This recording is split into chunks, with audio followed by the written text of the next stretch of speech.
অনেক ভাগ্য লাগে গো এমন একটা বর পেতে। সত্যি মনে হয় যে কোনো জন্মে অনেক ভালো কাজ করেছিলাম যে আজকে এই জন্মে এই মানুষটাকে আমি আমার পাশে পেয়েছি। একটা মেয়ের জীবনে এর থেকে আর বেশি কিছু চাওয়ার থাকতে পারে বলে আমার মনে হয় না।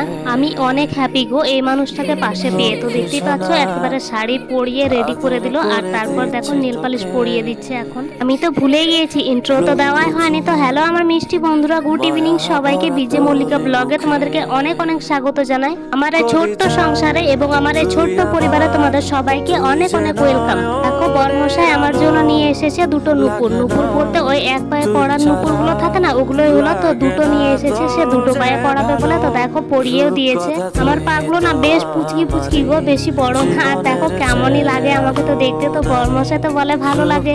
তো এইদিকে স্নান সেরে একেবারে শাড়ি পরে রেডি হয়ে এখন আমরা বেরোবো। দেখতে পাচ্ছ এখন ঘরে দিয়ে দিলাম তালা। আর কোথায় যাচ্ছি সেটা তোমাদের ভিডিও শেষে জানাবো।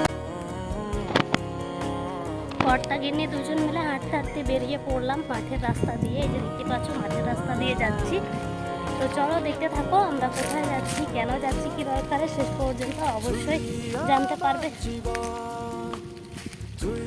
চলো দেখতে থাকো শেষ পর্যন্ত। এখন কিন্তু প্রায় 4টে মতো মনে হয় বাজে, তবুও দেখো রোদ পুরো খাখা করছে। এত রৌদ্র পড়েছে কি বলবো। আমাদের এখান থেকে গাড়িটা একটু কম যাতায়াত করে দেখে আমাদেরকে হেঁটেই যেতে হচ্ছে। কোনো কিছু নেই আমাদের কাছে যাওয়ার মতো, গাড়ি বা সাইকেল যাই বলো না কেন।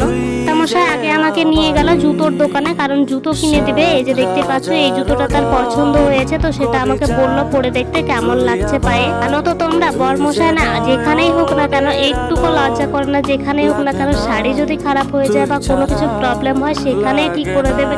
ধরো না জুতোটা পরার সময় আমি বলছি তুমি পায়ে হাত দিও না দিও না, কত করে বললাম তাও শুনে না। সে আমার পা থেকে জুতোটা নিজেই খুলে নিল, নিজে পরিয়ে দিল।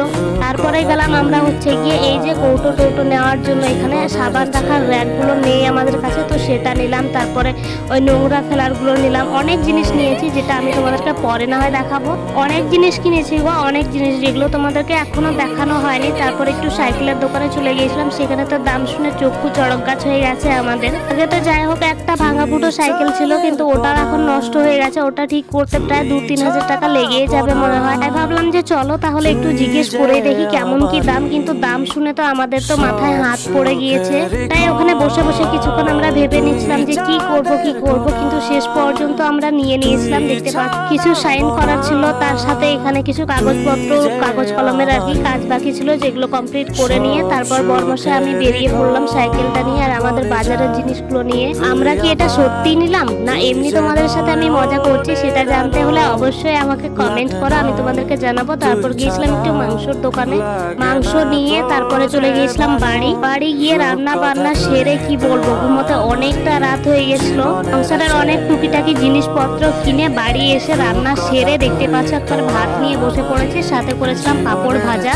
তো চলো তাহলে আমি আজকের ভিডিওটা এখানেই শেষ করছি। আজকের ভিডিওটি যদি তোমাদের ভালো লাগে তাহলে অবশ্যই একটি লাইক করে চ্যানেলটিকে সাবস্ক্রাইব করে দিও আর আমার পরিবারের একজন হয়ে যাও। কর্তাগিন্নি দুজন মিলে পাত পেড়ে বসে পড়লাম, একেবারে দুজন মিলে নিয়ে নিয়েছি অনেকগুলো করে। অনেক কটা মাংস কিন্তু আজকে কিনা হয়েছিল। তো চলো তাহলে সবাইকে টাটা, ভালো থেকো।